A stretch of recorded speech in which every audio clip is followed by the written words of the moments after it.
Урматтуу окуучулар, 7-класстар үчүн алгебрадан видео сабагыбызды баштайбыз. Карантинде өтүрүп зерикип калбадыңыздарбы? Сабактын темасы ыктымалдуулук теориясына киришүү. Сабактын максаты окуучулар ыктымалдуулук түшүнүгүнүн маанисин, мүмкүн эмес окуя, ишенимдүү окуя, кокустук окуяларды айырмалай алышат жана аларга мисалдар айта алышат. Окуучулар ой жүгүртүүгө, өз алдынча иштөөгө үйрөнүшөт. Окуучулар онлайн сабактарга катышууга жана тапшырмаларды үйдө өтүрүп онлайн аткарууга үйрөнүшөт. Ыктымалдуулук теориясы математиканын бөлүгү. Бүгүнкү күндө ыктымалдуулук теориясы деп аталган математиканын бөлүгү бөлүп көрбөгөндөй өнүгүүдө. Ыктымал деген сөз эмнени билдирет? Турмушта кайсы бир окуянын, кубулуштун болушу же болбошу ар кандай шарттарга көз каранды болуп, мүмкүн, ыктымал сөздөрү менен түшүндүрүлөт. Мисал келтирели. Эртең жаандын жаашы же жаабашы адамдарды кызыктырат да, анын аткарылышы болжолдонот. Жаздын ар бир күнүндө жаандын жаашынын ыктымалдыгы жай мезгилине караганда көбүрөөк болот. Биз карап жаткан ыктымалдуулук теориясында көбүрөөк, азыраак деген жалпы түшүнүктөрдүн ордуна окуянын же кубулуштун келип чыгыш ыктымалдуулугу сан аркылуу так түйүнтүлат. Мисалы, бүгүн жаан жайт же жаабайт деген эки гана кубулуш болушу ыктымал. Аталган окуяларды латин баш тамгалары менен белгилейли. А окуясы бүгүн жаан жайт, Б окуясы бүгүн жаан жаабайт. Демек, бардыгы болуп эки кубулушту көрүп турабыз. Алардын ар биринин келип чыгуу ыктымалдуулугу теңме-тең, башкача айтканда 50%ден болот. Муну бөлчөк түрүндө түнсак 0,5тен туура келет. Ыктымалдуулук теориясында ал төмөнкүчө түнтүлөт. А окуясынын ыктымалдыгы 0,5, Б окуясынын ыктымалдыгы 0,5. Турмушта окуялар 3 түрдүү болот. Мисалы, кыштын күздөн кийин келиши, бул ишенимдүү окуя. Динозаврлардын азыркы шартта тырылышы, бул мүмкүн эмес болгон окуя. Жайдын күнү кардын жаашы, бул кокустук окуя эсептелет. Окуялардын ыктымалдуулугунун сандык маанилери. Ишенимдүү окуянын ыктымалдуулугу 1 түзөт. Мүмкүн эмес окуянын ыктымалдуулугу 0 барабар. Кокустук окуянын ыктымалдуулугу 0 менен 1 арасында болот. Силерге төмөнкүдөй тапшырманы сунуштаймын. Ар бириңер 3 түрдүү окуяларга мисал ойлоп таап, онлайн турунда жооп бергиле. Төмөнкү мисалдарды карап көрөйлү. Тунук эмес идишке 100 жалаң ак шар салынган. Төмөнкү окуяларды карайлы. А окуясы каалагандай алынган шар ак болот. Б окуясы каалагандай алынган шар кара болот. А окуясынын жана Б окуясынын ыктымалдуулугун эсептегиле. Чыгарылышы: шарт боюнча идиштеги шарлардын бардыгы ак түстө. Демек, А окуянын келип чыгышына 100 мүмкүнчүлүктүн бардыгы көмөк болот. Ал эми Б окуянын келип чыгышына 100 мүмкүнчүлүктүн бири да көмөк боло албайт. Мындан А окуясынын ыктымалдуулугу барабар 100 бөлүнгөн 100 барабар 1-ге, Б окуясынын ыктымалдуулугу барабар 0 бөлүнгөн 100 барабар 0 болот. Экинчи мисал. Тунук эмес идишке 55 ак жана 45 кызыл түстө шарлар салынган. Каалагандай алынган шар кандай түстө болушу ыктымал? Чыгарылышы: алынган шар же ак же кызыл түстө болот. Демек, бул мисалда каралып жаткан окуя кокустук окуя болуп эсептелет. А окуясы каалагандай алынган шардын түсү ак, Б окуясы каалагандай алынган шардын түсү кызыл. Маселенин шарты боюнча А окуясынын келип чыгышына 55 кошулган 45 барабар 100 мүмкүнчүлүктүн 55-и көмөкчү болот. Ал эми Б окуясынын келип чыгышына 100 мүмкүнчүлүктүн 45-и көмөкчү болот. Буларды төмөнкүчө жазууга болот. А окуясынын ыктымалдыгы барабар 55 бөлүнгөн 100 барабар 0,155.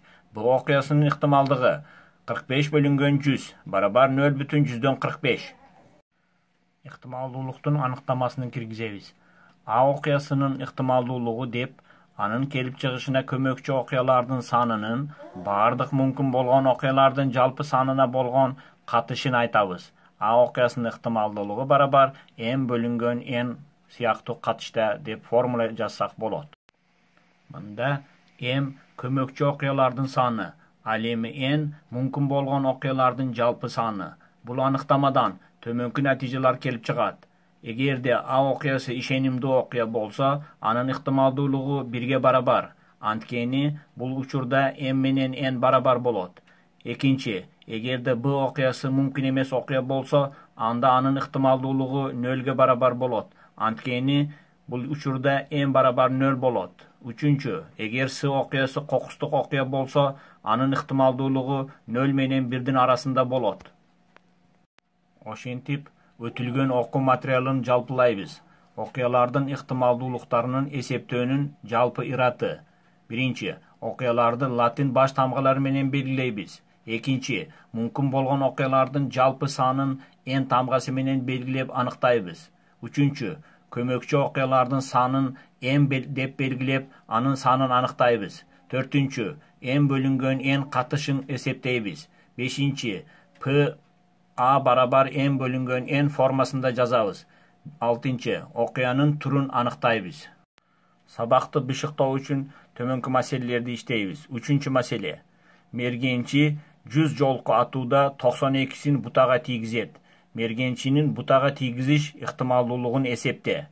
Маселенин чыгарылышы. Эгер окуяны А окуясы деп алсак, бул окуя октун бутага тийгизиши деп эсептейбиз.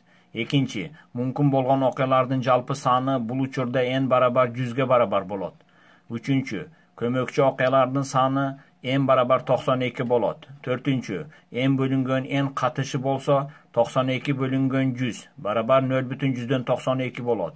Бешинчи, А окуясынын ыктымалдуулугу барабар N бөлүнгөн N барабар 0,192 деп жазууга болот. Алтынчы, А окуясы бул учурда кокустук окуясы болуп эсептелет. Төртүнчү маселе өз алдынча иштөө үчүн ал төмөнкүдөй. Автозавод чыгарган 1000 машинанын 16сы дефект менен чыгат. Жараксыз машиналардын чыгарылышын ыктымалдуулугун эсептеп, заводдун ишине мүнөздөмө бер. Бул жерде жооптор тест түрүндө берилген, аларды иштеп, кайсы жооп туура экендигини аныктагыла. Бешинчи маселени биргеликте иштейбиз.